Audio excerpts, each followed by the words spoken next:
Let's see how to connect a subdomain to Hostinger website builder.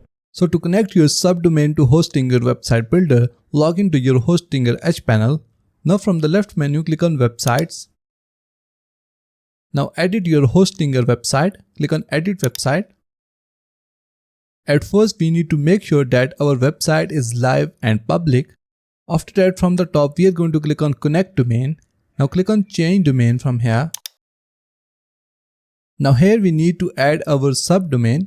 So I'm going to add it here. Now select your subdomain from here.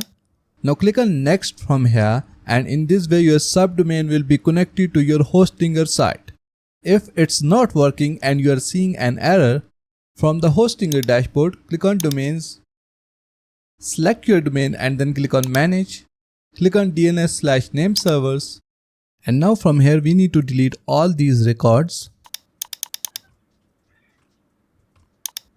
Don't worry, if anything went wrong, you can click on reset DNS records and all the DNS records will be reset to default.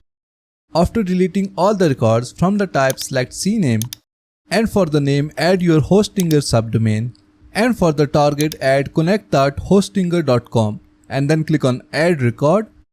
Once the record is added and other records are deleted, your subdomain will start working with your Hostinger website. So that's it for today. Thanks for watching. Please like and subscribe.